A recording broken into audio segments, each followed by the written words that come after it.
Sean from Console Service Centre here in South Africa. Today I just want to go through how to repair a PS4 power problem. This video is for if your PS4's power supply isn't blown and maybe it's just an error that the PS4 has, and then you don't really need to replace the power supply. However, if you do need to replace the power supply, it can be done. We can do it for you, and we can get your PS4 power problem sorted out. But let's go through things you can do to get the PS4 power problem sorted out without actually needing to open the console or anything like that. So let's get started. So the first thing to do, this is a PS4 original, but the first thing to do, which is a common problem, is you plug out your power supply, a cable that goes from your plug to the console. Just plug out the power, plug out HDMI cables or any other cables that's plugged in, and your USB controller cable. And then what you can do is just let it sit for about 10 minutes. What this does is it lets the power supply discharge. The capacitors in the power supply itself, it lets them discharge and get rid of all the power in the power supply itself, and that could help the power supply to actually do a reset. Once you've let it stand for about 10 minutes, plug all your cables in again, including your USB and whatever else you plug in. Please be very careful when plugging in the HDMI. We've had a lot of guys that plug in the HDMI port a little bit skew, and it can damage the HDMI port. So make sure when you plug it back in, just go nice and straight, nice and soft. Don't force it in, because then you can damage the HDMI port. And then all you do is basically switch it back on again, either by the power button, depends on what model you have, in the middle, or on the PS4 Slims or Pros, they're on the sides, and they don't have a solid light over the top like the PS4 original.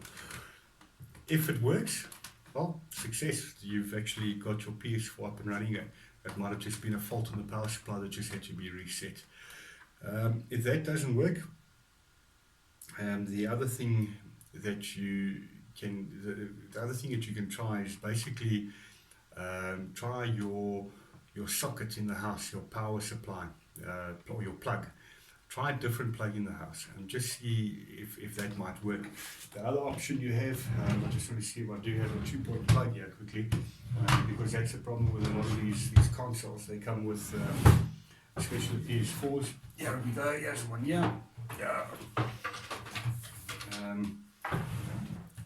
So you have your 2-point plug. I hope you can see that nicely. Try and change the plug that this 2-point plug actually goes into. Try a completely different one.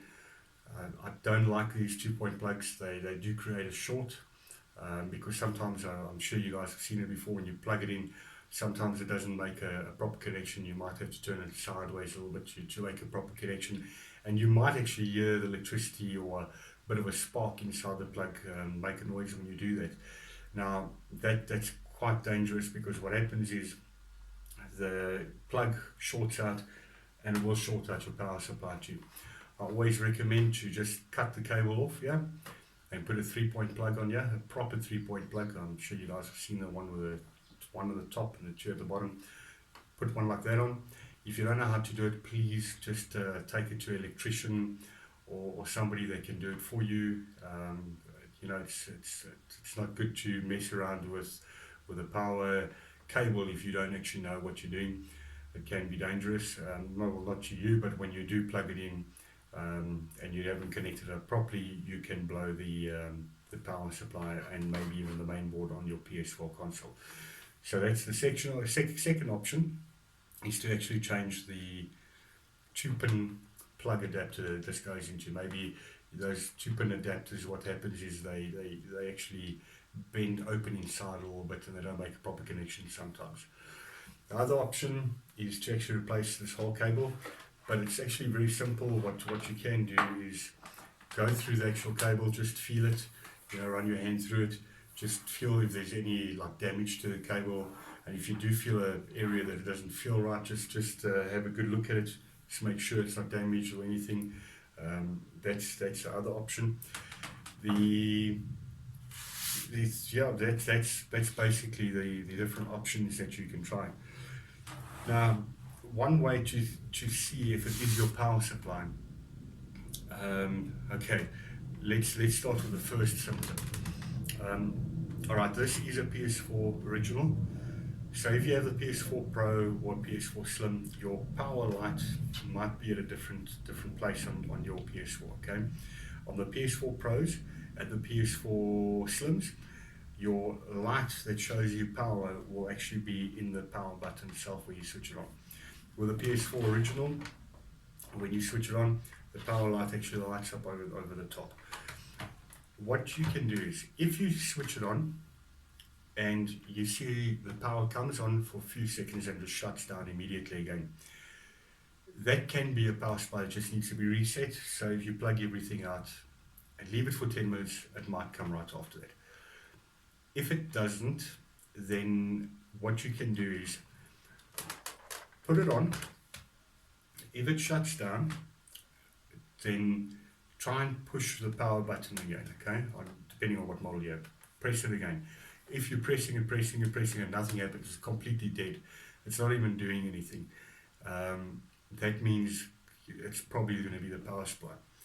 Plug out the power in the back. Just leave it for a couple of seconds, maybe 5 seconds. Plug it back in. Try and switch it on again, wherever your power button is again. If it does come on, go off again. And you try and push it again, and it's dead. It's not even making, it's not trying to come on or making a beep, then it's definitely your power supply. If you try and switch it on and it's not even doing anything, even though your power cable has been plugged in for maybe a while already, and you keep on trying, but it's dead, there's not even a beep noise or no light coming on or anything, that's also probably definitely just your power supply that needs to be replaced. Can be replaced very easily. We do stock all the power supplies on the PS4 models. It's a very popular repair that we do.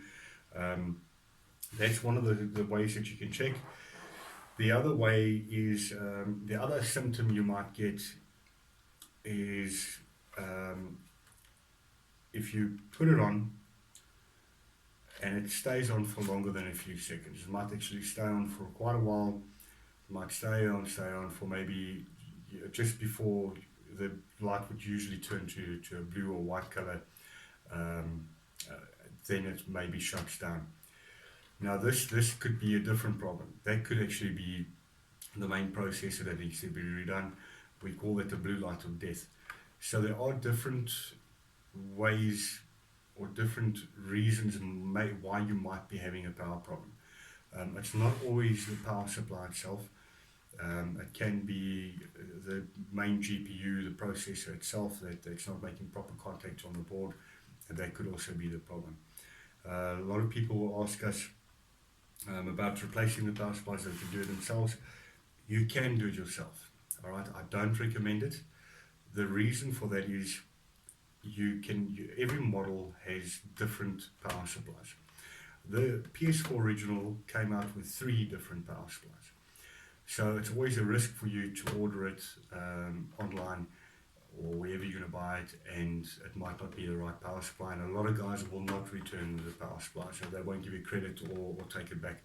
And the reason for that is because it's an electrical part. If you were running a generator or something and you had it on and it blew, then they won't exchange it for you. Usually you can see inside the power supply if it's blown by lightning or power surges or anything like that. It's not difficult to open them up.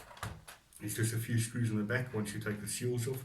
And remember, if your console's still under warranty, rather not remove these seals, because the Sony agents will not give you a exchange unit then. They get quite finicky about the seals if they have been removed. But yes, again, it's not difficult to replace a power supply. I'm not even going to show you how to do it because I don't think you should do it. Your power supply in the back, so there's a little cable that goes from your power supply to your main board. We've often seen guys trying to replace the power supplies themselves, and when they try and take the cable off the main board, they've actually broken the plug off the main board when they replace the power supplies. There's a certain way to get the plug off. I really don't recommend it, but if you want to do it, there's lots of YouTube videos out there that's going to show you. I'm not going to show you how to do it today, and I don't recommend it at all. The other problem is, if you do buy a power supply, they're not that cheap. So let's say you do buy one, put it in, doesn't work, still doesn't work, might be GPU. Now you've already spent money on a power supply, and now you've got to actually bring it in for repair, for a GPU repair, because it was actually never the power supply. So that's also the risk. You're spending money twice basically on getting the repair done. And then yes, the other option is a lot of guys import, or the other problem, should I say, is a lot of guys want to import them themselves. The costs are so high. If you take the DHL and all the shipping costs to actually get one power supply, it's just ridiculously expensive. And then your risk is that you're going to get a power supply that doesn't work, because it's one of those suppliers out there that just sell you fake power supplies or damaged power supplies. We've had it often. We've started the business in 2011. We've gone through 8 suppliers, and we eventually found the right supplier we've been using for a couple of years now, that we don't get any faulty parts from. So be very, very careful where you buy power supplies from. Yeah, I think that's about it. On this video, I'm not going to go into more detail. I hope one of those options helped you out by plugging out the power, or changing your plugs, maybe changing the actual cable itself. Hopefully one of those worked. If that didn't work, like I say, bring it through to us. We'll check it out for you immediately. I mean, it takes us 5 minutes just to plug it in, check it out. If we got a quick chance, which we 90% of the time that we do, it takes us about 10 minutes just to take the power supply, put a new power supply in, check it again, see what's happening. We don't charge for that. We don't charge estimates. We don't charge for quotation fees, or just to actually have a look at the console. We don't charge it for anything for that. It's completely free. Yeah, let's check it out for you. Then at least you know exactly what the problem is. So yeah, if you get a chance, pop in. You can also send your PS4 in to us. We do offer a free collection and delivery service from you to us and back again, from your work or your home address. Work's usually easier because you're there between 9 and 5 or 9 and 4 every day when they do collections from customers. If the console can't be repaired, or you do reject the quote, we just charge you for delivery and collection. There's no assessment fees, no quotation fees. Okay, we don't charge to just have a look at your console. So I hope this video helped you, and I hope one of these problems or one of these solutions that I gave you without opening your console actually helped you with your PS4 power problem. It will help you fix your PS4 power problem. If not, give us a shout. There's a link below in our video to our website, consoleservicecenter.co.za. Just pop through to our website, and you can do a free estimate there. It's completely automated. Select your model, select the problem that you're having, and then just fill in the form. The system will have a look at what details you filled in on your console, and straight away it sends you a estimate on your PS4 power problem repair. It's completely automated, and it's immediate. So you can do it 24 hours a day, 7 days a week, no matter what time you want to do an estimate on your PS4 repair. Thanks guys, have a good one. Till the next video, cheers for now, bye bye.